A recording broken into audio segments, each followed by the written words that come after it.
The Music of Beachwood, a Blue Oyster Cult biography by Manolo T. Morales.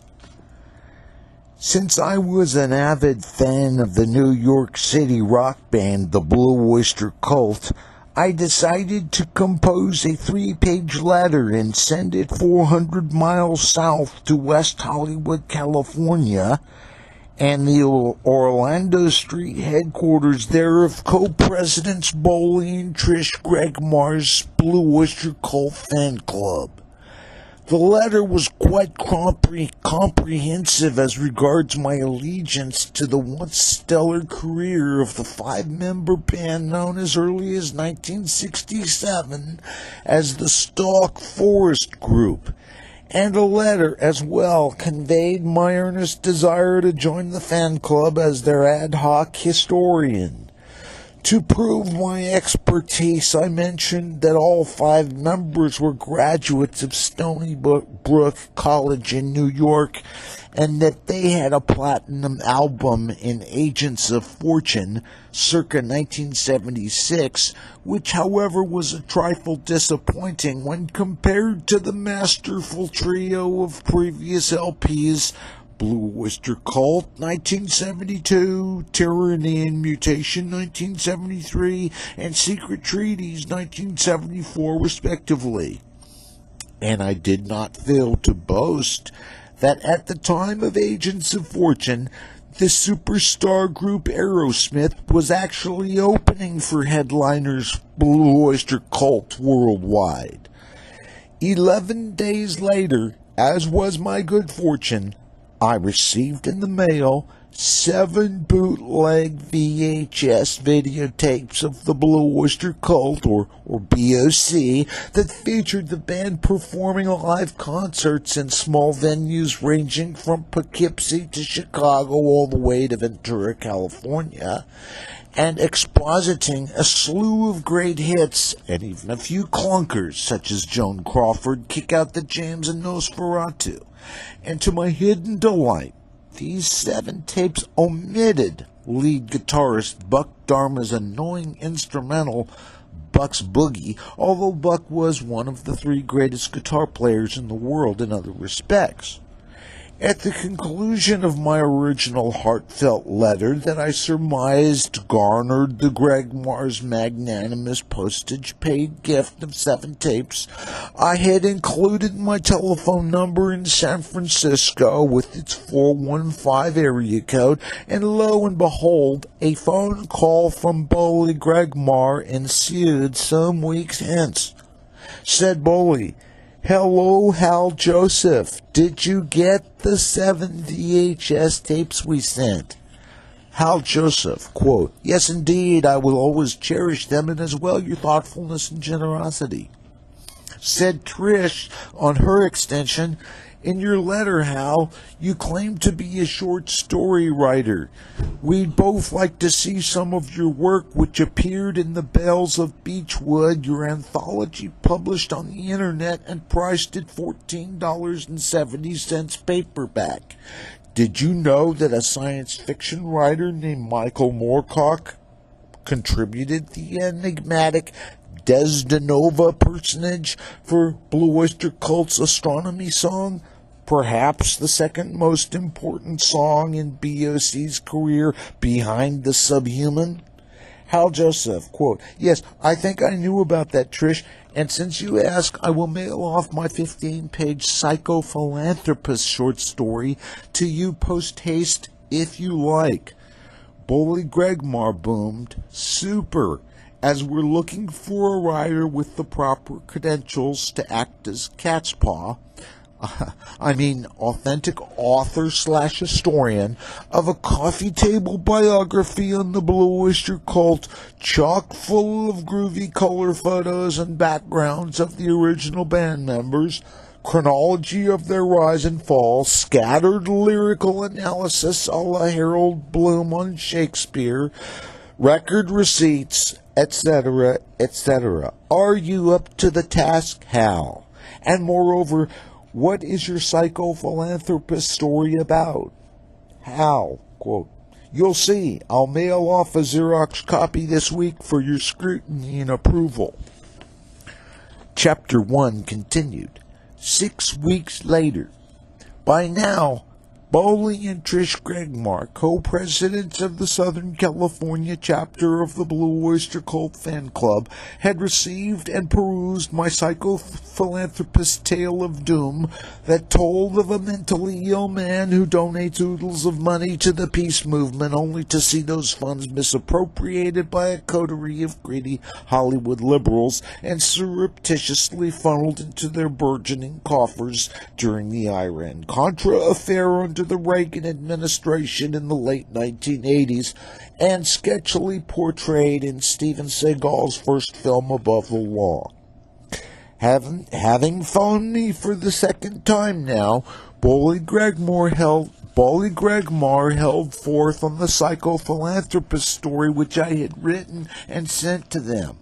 Bowley, quote, Trish and I have both carefully sampled your submission, Hal, and pronounce it dead on arrival. It's dog shit.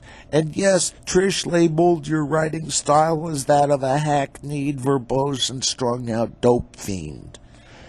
Continued Bowley. So when are you going to drop by? He queried, apparently reversing his decision to eliminate me as prospective author of the BOC coffee table biography, which Bowley would go on to provisionally entitle Secret Treatises, a Blue Oyster Cult monograph. This title imposing a goof on the early Secret Treaties album, with the intangible reference in the term monograph to Western European philosophy inculcated by such luminaries as Kant, Hegel, Spinoza, Heidegger, Leibniz, et al. Trish explained, to be honest, Hal, the gift of 7 bootleg tapes we sent you was our way of putting out a feeler, since no one has come forward as of yet to write such a book. Put in Bowley, employing a measure of levity. And we came up with your sorry ass, Hal. So we're sending you 2 plane tickets, San Francisco to Los Angeles, for you and your writing partner, this Johnny Angel you mentioned, so as we can confab down here at our Demesne on Orlando Street with you all, listen to several Blue Oyster Cult albums on my United Audio Dual 1218 turntable with its Shure M91E stylus cartridge combo, while Trish and I swill countless bottles of Pabst Blue Ribbon beer and smoke weed. Hal, and by golly, I could tape record our sessions for posterity. Same phone call. Trish, quote, Bowley and I would now like to test your intellectual mettle, Hal. Can you recite the opening lyrics of the song that while in Chicago, frontman Eric Bloom described as seeking to obtain, quote, illegal substances in order to buy some, smoke some, sell some, but it didn't quite work out that way. It's a true story that happened to Buck. How? Quote, of course, that must be their 1972 pay-on to a drug deal gone bad. Then came the last days of May, which begins with parched land, no desert sand, the sun was just a dot, and a little bit of water goes a long way when it's hot. And Hal goes on to recite the complete lyrics of Then Came the Last Days of May, after which Trish says, good enough, Hal. Hal, quote, and I'll go you one better regarding Then Came the Last Days of May. In the 12-minute extended version found on their Long Days Night video, Alan Lanier plays a riveting, if not mesmerizing, 3-minute low-register guitar solo so accomplished and melodic that it makes one wonder if Lanier didn't teach Buck Dharma guitar in the first place. Bowley, quote, balderdash, impossible. Hal, yeah, but it's a shame that Lanier, with his superior talent, was mostly consigned to keyboards in the background, and what's more, was his lame intro on piano for Joan Crawford done on purpose in retaliation? 2 weeks later, having arrived in Los Angeles, Johnny Angel, my writing partner, and I set up shop in Silver Lakes College Hotel on Santa Monica Boulevard and got ready with a VW Beetle rental car to cruise down to Boley and Trish's West Hollywood Demesne. However, Johnny begged off, complaining of diarrhea. Before I left, I told Johnny, quote, "Don't lose your room key, Johnny." Johnny Angel said, "No problem. I have already put it on an old shoelace and made a necklace out of it." "Welcome to our humble abode," sang out Trish Gregmar after I'd employed the Blue Oyster Cult's logo-shaped door knocker. After the initial pleasantries had been exchanged, Boley tendering a six-pack of bottled Pabst, I began, "Let me please activate my Olympus recorder so as we can tape some of the oh-so-tasty riffs inherent in the Oyster Boys' great music. I suggest we first listen to 1988's Imaginos LP." Boley Gregmar said, "How about its astronomy track, co-written by Michael Moorcock, the science fiction writer?" Hal Joseph, "Super." Boley, quote, "Hal, where's your writing comrade, this Johnny Angel?" Before I could summon up an answer, Trish asked, "And is he an angel in terms of looks and intellect?" Hal, quote, "Not only good-looking, but one of the cognoscenti to boot." Boley Gregmar asked us to shut up because he was ready to play astronomy for us. But Hal just had to put in, astronomy was first recorded in 1974, then again later on Some Enchanted Evening Platter, before finding its way onto Imaginos. After we grooved to astronomy, I personally transposed some verses of the song for an impromptu lyrical analysis. Hal, quote, "Let me now elucidate, quite germanely, some salient comments on what I tabulate as the hidden meaning thereon." Quoting from astronomy, "It's the nexus of the crisis and the origin of storms. Just the place to hopelessly encounter time, and then came me. Next, call me Desdenova, eternal light. These gravely digs of mine will surely prove a sight. And don't forget my dog, fixed and consequent, astronomy, a star." "Now then," continued Hal with cocksure probity, "the etiology of the word digs refers either to the archaeology of the matter and the exhumation of Desdenova's remains, or the coined Greek logos of what came first in the world, namely the word.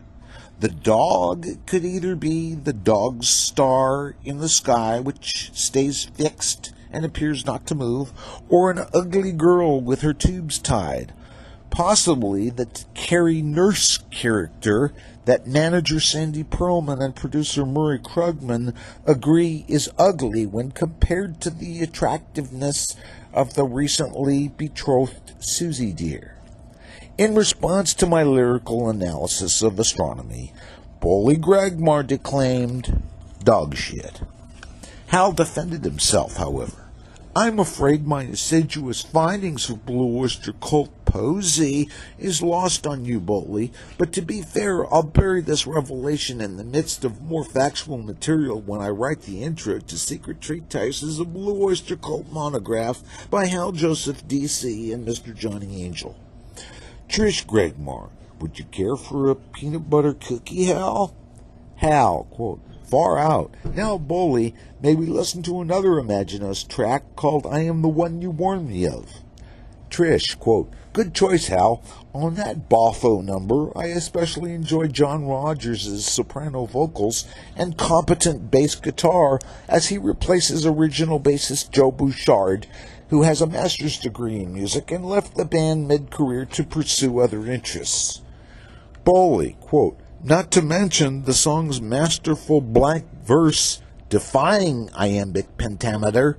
Quote, the writing in the notebook, notations from the stars. 5 fingers have I to play them like 10. 10 fingers have I to play them again, in decimal chains of men that pray." And then Boley lowers the dampened cueing lever of his dual 1218 turntable to that particular track. We thereafter listened to several more albums such as Club Ninja, whose perfect water track, with its nod to Jacques Cousteau, was a favorite of bassist Joe Bouchard's. Mirrors, whose title track claimed a mirror as a negative space with a frame, and Agents of Fortune, whose Debbie Denise track and Morning Final track rival the Alan Lanier-penned Revenge of Vera Gemini, and finally Spectres, 1977, whose famed Godzilla track boasts, "History shows again and again how nature points up the folly of man." A few hours later, Trish offered to loan me her treasure trove of 1,000-odd pages of Blue Oyster Cult record reviews, etc., featured in prestigious journals like Cream, Guitar Player, and Melody Maker, that were ensconced in plastic sleeve protectors and labeled for cross-reference purposes with color-coded stick-on dots of red, yellow, and green, in order for me and Johnny to get a jump start on the book with this massive 1,000-page Blue Oyster Cult foundation of already published lore. And it is worth noting that many of these pages display the ubiquitous black and white photo of the original members, with Buck Dharma being grabbed by the collar and shoved up against a wall of some sort. Trish, quote, "Hal, I recommend that you and Johnny Angel take these many magazine articles on Blue Oyster Cult, which you'll base our book on, and go to Office Depot or Staples to Xerox. Oh, and here's a C-note to cover copying costs, so that I can get my color-coded plastic sleeve-protected originals back as soon as possible. Hal, groovy." Chapter 2. Hal Joseph Almost Quits. Next day, antecedent to copying those Blue Oyster Cult articles that Trish Gregmar had loaned me, I criticized Johnny Angel's sartorial comportment just to razz him while dressing at the college hotel. To my writing partner, Johnny Angel, I pointed out, "Johnny, I'm afraid your sartorial comportment or dress style is rather bland. Always the same gray sweatshirt and pants, tube socks and scuffed Reebok sneakers, not to mention that raggedy shoelace around your neck holding our hotel room key." Johnny, quote, "Yeah, but isn't the key round my neck on a shoelace a dandy idea?" Continued Johnny Angel, "Now let's boogie on down to Office Depot in Rosemead, where a gal pal of mine, Hilda, works, and Xerox those pertinent BOC articles for you to begin the intro to Secret Treatises of Blue Oyster Cult monograph. Maybe with the proceeds you can buy me a new car, or preferably a used car." Hal Joseph, righteous. Now, at Office Depot in Rosemead, California, the comely lass Hilda gave us a $100 key card for to copy the manifold Blue Oyster Cult articles in exchange for Trish's C-note, most of which I copied myself due to Johnny's illness. Hours upon hours later, I turned my attention to Johnny Angel. "Let's call it quits, Johnny. My back is killing me, and I've got an introduction to write due at the Gregmars in 3 days." "Okay," agreed Johnny. "Let's hightail it out of here," he advised. "But what about all those plastic sleeves in the wastepaper basket?" "Forget about them," said Hal. "Now come, our VW Beetle rental car awaits." Over the next 48 hours, I slogged through a long-winded and unduly circuitous 73-page introduction to the Blue Oyster Cult coffee table biography that would be characterized later on as, quote, haywire, repetitive, and at times unnecessarily incoherent, in the words of Bully Gregmar. The introduction begins thusly. Introduction. In 1967, under the then-named moniker Stalk Forest Group, before Blue Oyster Cult settled on its present name, with the help of manager Sandy Pearlman, the band had a catchy tune called Archie's Comics that would predate their 1972 Columbia Records' first studio album, the hard rock self-titled Blue Oyster Cult, which album pioneered an eventual rise to stardom, so that by 1976 the band were headlining live concerts all over the world and often beginning their act with the visionary Stairway to the Stars number that mocked the bandmates' own opinion of themselves when it came to popularity and size of fan base. And I quote, "Stairway to the Stars, think I'll write good health to you on the cast of your broken arm." Uncannily, the superstar group Aerosmith were actually opening for headliners Blue Oyster Cult at this time. The band members were as follows: Donald Rosser, a.k.a. Buck Dharma, Eric Bloom, Joe and Albert Bouchard, and Patti Smith Squire Alan Lanier. The Oyster Boys, as they refer to themselves on their national anthem, The Subhuman, started out playing gigs that featured popular covers by established bands like the Yardbirds and the Beatles, and according to Buck Dharma, often served as little more than a backdrop to naked orgies on the East Coast just to eke out a living and pay for studio time. With an enormous following through 1981, consisting mostly of white males, bikers, and rabid concert-goers, the Blue Oyster Cult from Great Neck, New York had only 3 hit singles. Don't Fear the Reaper, thought by critics to advocate suicide with Shakespearean alacrity, Godzilla from their 1977 Spectres LP, and Burning for You from Fire of Unknown Origin. And for the serious fan, it will be noted that Still Burning is the sequel to Burning for You and appears on a Blue Oyster Cult comeback album, Heaven Forbid, circa 1998, with a one-eyed monster or cyclops on the album jacket that seems to frighten actress Natalie Wood to death. Blue Oyster Cult became notorious for its pyrotechnic laser shows that often backfired, causing widespread damage to concert halls, categorizing the so-called Thinking Man's Band as monsters. One of their eeriest tunes can be found on its 1973 Tyranny and Mutation LP, and it bears repeating. The song is called Wings Wetted Down.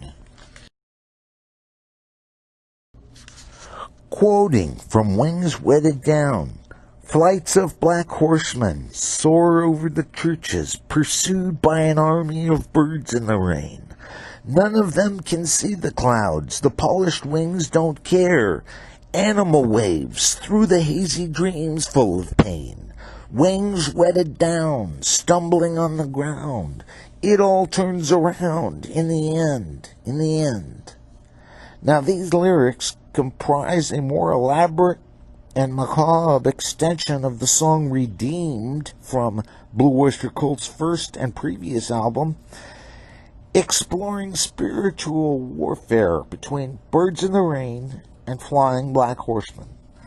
A warfare that alludes to dominion over the churches below and ultimately the vouchsafing of God in spite of the anthropomorphic polished wings that don't care, such that Karen gets lost in the labyrinthine shuffle of stumbling, pursuit, and turning around in the end.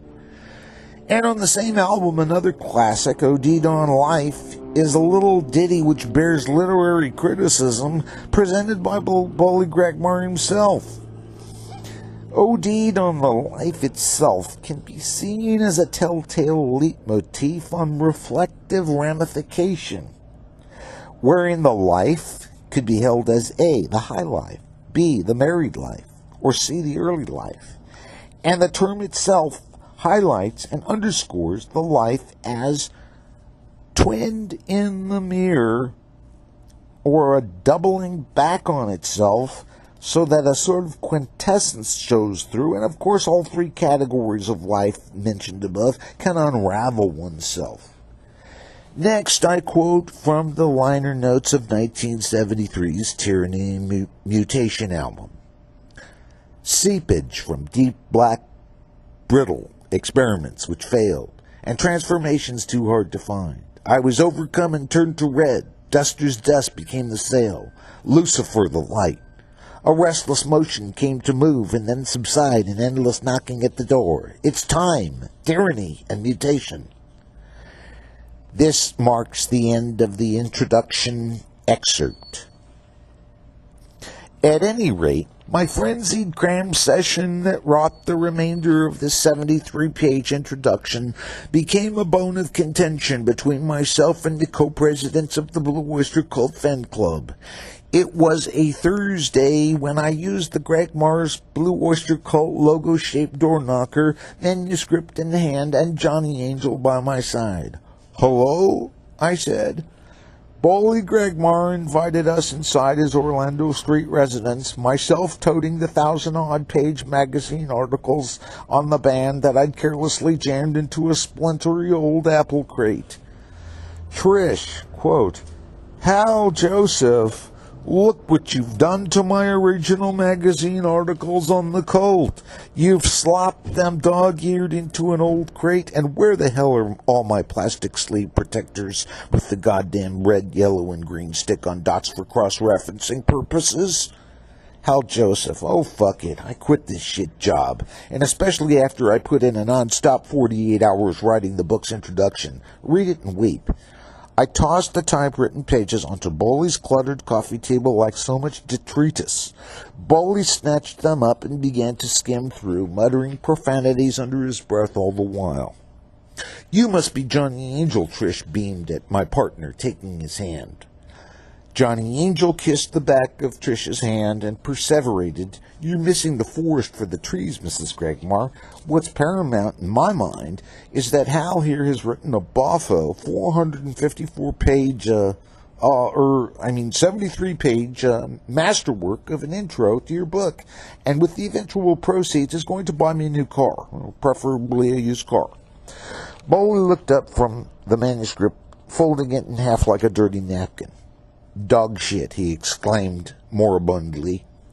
And would you quit fiddling with that old shoelace, Johnny, you overgrown shambling moron? Apparently forgiving my apple crate faux pas, Trish offered us some peanut butter cookies and decided to reserve further judgment until she scrutinized the 73 pages herself.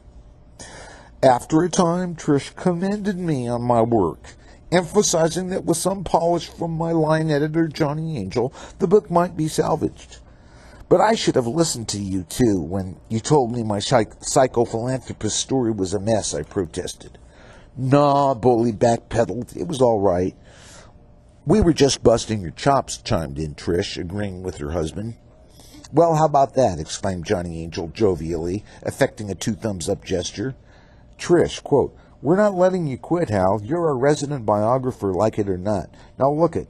In the body of our magnum opus, you'll need to comment in depth about various and sundry standout songs in Blue Oyster Cult's spotty career, long and short, complete with specific detail on melody, phrasing, adeptness of percussion. Hal, quote, Speaking of percussion, I plan to insert into Chapter 1 the 2003 DVD time capsule video Long Day's Night, wherein singer Eric Bloom introduces Bobby Wendingdale on monster drums during a rousing performance of Godzilla. And don't forget Eric's introducing the band's upbeat, good-natured replacement bassist Danny Miranda on monster bass during that same tune. Johnny Angel, for real? Bowley, of course, you fool. Bowley continued. Hal, you might add that our fan club newsletter is going full bore. Trish, quote, and that I personally have sat in on drums during practice sessions from time to time, and as for some of BOC's mega hits, it will be incumbent upon you, Hal, and you too, Johnny Angel, as writers-in-residence, to incorporate such tunes as Extraterrestrial Intelligence, Morning Final, Debbie Denise, Workshop of the Telescopes, Perfect Water, Flaming Telepaths, Baby Ice Dog. Hal Joseph, duly noted, Trish. As I'm recording this confab right now, all on my new tape recorder, an expensive $79 twin-speaker Philips microcassette I bought especially for this occasion. And before you go on ad nauseum, and I mean no disrespect, bragging about your puny newsletter and stupid band practice forays, the majority of my trivia on the BOC that I planned for the first 3 chapters will round out the book with a dash of humor in contrast to your rather boring prattle and braggadocio. To wit, I mentioned the Mirrors song, wherein Buck sings Pretty Girls Just Can't Look Away, while the unspoken corollary is that men can look away. Chapter 3, Back in Business. I worked on the first chapter all night, my electric brother typewriter clacking out the Regal logos as the gears in my head spun round and round. Somewhere in the middle, I hearkened back to 1977 when Blue Oyster Cult put out their Spectres LP that featured Godzilla. Before purchasing Spectres outright at Soundbita Records in San Diego on El Cajon Boulevard, they rented it to me for $1 returnable in a week so's I could sample the work before buying it. I cottoned to the love ballad I Love the Night thereon, with the simple refrain, the day is okay and the sun can be fun, but I live to see those rays slip away, I love the night. Since this catchy tune was one of BOC's few lovey-dovey ballads, I had to pose the following question to the band itself. Why in I Love the Night's MTV video does the male protagonist shrink from his reflection in the bathroom mirror? And furthermore, why must illicit drug use mar this video's otherwise sanguine tableau? And finally, the reason I rented Spectres rather than bought it was that the proprietor at Soundbitter Records said it wasn't very good. During a Spectres press briefing, when asked if they ever felt idolized or famous, Eric Bloom casually remarks, only when we pick up the check at a restaurant. As a natural outgrowth to Chapter 1, Chapter 2 included my chance meeting with Eric Bloom, Blue Oyster Cult's frontman, some years later at a mobile gas station in Norwalk, California, across the street from Denny's Diner. Hereunder is an excerpt from Chapter 2 of Secret Treatises of Blue Oyster Cult monograph. Once it had been decided that me and Johnny Angel were to be co-biographers, I phoned Woody Calberson, my golfing buddy, to notify the affable beanpole that it was my birthday and Denny's would bestow upon my personage a free breakfast. Great, exuded Woody. Same place as last year? Denny's Norwalk? Yup. And, continued Woody, I'd love to bring Blue Oyster Cult producer Sandy Pearlman along, 'cause he says he has a present for you. At Denny's, 3 a.m. I was a little late appearing at our reserved booth, where Woody and a balding middle-aged man in a blue serge three-piece suit proved to be Sandy Pearlman. Sandy removed his glasses and scrutinized me beaver-like as I sat down next to a handsome young man in dreadlocks I knew as Lester. Lester shoving into my palm a two-finger baggie of hog's breath weed. "Happy birthday, Hal," Lester boomed. Said Sandy jocosely, "And you can call me Mr. Pearlman, Hal. Happy birthday. So here is another present." Sandy Pearlman whipped out a first printing LP of Imaginos, autographed by drummer Albert Bouchard, whose influence on said album was integral. "Thank you, Mr. Pearlman." I then proceeded with a germane interrogatory.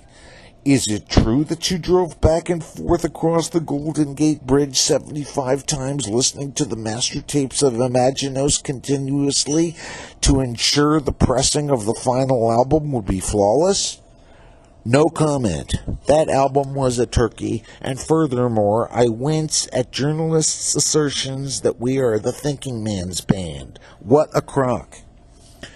"In my appendix," I rejoined, seeking valuable feedback, "I speculate that Blue Oyster Cult's Fire of Unknown Origin album alludes to a portion of the Thomas Mann novel The Magic Mountain circa 1927, wherein a satanic ritual killing of an infant, that is infanticide, brings the massive tome to one of many bubbling climaxes and is exemplified by the band's homage in the following verse from Fire of Unknown Origin.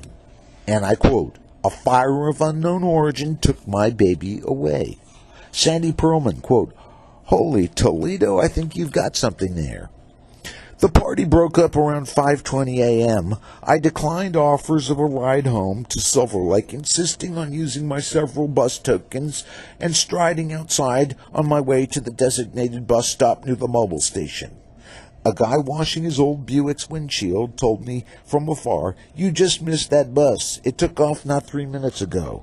Taking note of his bushy beard and mustache of reddish brown and signature shades, I hazarded, "Do you like Blue Oyster Cult?" "Of course." "Eric? Eric Bloom? Is that you?" "Hal Joseph?" Eric Bloom faltered. "Shit, I haven't seen you in more than a decade. You're the self-styled authority on BOC. I'm just servicing Sandy Pearlman's Buick here before we drive home to Pomona." "Why didn't you join us at Denny's?" I posed, furrowing my brow. "It's my birthday." "Gotta keep a low profile, Holmes. Cops don't like me. Know what I mean? How's the book going anyway? Fine. I extended to Eric a Xerox copy of my 73-page introduction to the book. Here's an advanced copy of the intro. Super. How do you like performing with the Oyster Boys? Eric, quote, it's pretty righteous, dude. Want to get high? Eric Bloom, quote, yeah, you're the greatest, Hal. Just don't tell Sandy, because you see, a tune off our Secret Treaties album called Flaming Telepaths was penned by Sandy Pearlman as an anti-drug song. And I quote some of the lyrics by heart. Flaming Telepaths. Well, I've opened up my veins too many times, and the poison's in my heart and in my mind. Poison's in my bloodstream. Poison's in my pride. I'm after rebellion. I'll settle for lies. Is it any wonder that my mind's on fire, imprisoned by the thought of what to do? End of excerpt. I conclude Chapter 2 of Secret Treatises rhapsodically with the manner in which I'd last seen Eric Bloom. I was on the golf course playing one foursome behind Eric Bloom. I'd driven a 3-wood or so-called spoon 210 yards, just barely clearing the gully on this difficult par 4 14th hole, and had 126 yards left to the center of the green. Eric Bloom's group declined to putt out because there was a log jam of 2 foursomes on the 15th tee, and we were being waved up to hit our approach shots. Eric shouting, Hal, use a knockdown 8-iron and aim left of the flag. You can birdie it. I know you can. Righto, I said. Appertaining to Eric Bloom's advisement, I selected my Hogan Apex 8-iron and using my wristy Hubert Green swing, hit a 3/4 knockdown shot that landed 18 feet to the left of the hole. I went on to one putt for birdie, then approached Eric on T15 to thank him. How did you know how to instruct me? I asked Bloom. Half covering his mouth, 3 men in black said, don't report this. Some months later, I relocated to Rancho Cucamonga, the Inland Empire in Southern California, about 80 miles east of Los Angeles. At Rancho Cucamonga's Panera coffee shop in the Inland Empire, Hal Joseph and his 7-foot-tall golfing buddy Woody Calberson took a break from their mugs of hazelnut coffee and repaired to the patio to smoke a couple Pall Mall cigarettes and to listen to a selection of Blue Oyster Cult tunes on Hal's tape player, specifically Dominance and Submission, Astronomy, The Subhuman, Career of Evil, and Cagey Cretins, all off the legendary Secret Treaties album circa 1974. Hal was working on Secret Treatises, a Blue Oyster Cult monograph, Chapter 14. Now rewinding the Olympus to a critical passage in The Subhuman, Hal Joseph implored Woody Calberson to focus his attention on the following logos from The Subhuman. Quote, left to die, my 2 good friends, abandon me and put to sleep. Left to die, my 2 good friends, the tears of God flow as I bleed. So ladies, fish, and gentlemen, here's my love dream. See me in the blue sky bag, and meet me by the sea. Woody, a concomitant fan of Hal Joseph's own literary career, asked Hal, who were these 2 good friends of yours that abandoned you? Hal Joseph, quote, in my own PCP-induced hallucinatory mind, the 2 good friends were A, Desdenova from Blue Oyster Cult's astronomy track, and B, from Dominance and Submission, Charles the grinning boy, who picked me up and put me in the back seat. Continued Hal apace. In German parlance, the logos I've just recited for you constitute an Auflösung, or so-called catharsis, proximate to the song's climax. And to further expound on my interpretation of The Subhuman, I happen to be acquainted personally with both Charles and Desdenova, who are now on my proverbial shit list for abandoning me. Their nefarious deeds, moreover, are enumerated on Cagey Cretins and Career of Evil, from Secret Treaties, the very same album. And Woody put a light to my next cigarette. And being no slouch vis-a-vis the Blue Oyster Cult mythology, he amended, "I'll have you know that the Oyster boys are swimming now. Hear them chatter on the tide. We understand, you understand, but here's fear and so do I." Which means that if you listen to their chatter on the tide as interlocutor, you've made the deal and are part and parcel of the Blue Oyster Cult. The Blue Oyster Cult, its ethos, pathos, and bathos. To wit, Oyster boys are swimming for me. Just one deal is what we made now. Hal Joseph quote, and I might add that the Subhuman could very well be dubbed Blue Oyster Cult's national anthem, with its alternate denouement, forest keys enmeshed in gold, green leaves too and keys of gold, even rocks that won't explode when the skies become a scroll. End of Book 1, The Music of Beachwood, a Blue Oyster Cult memoir.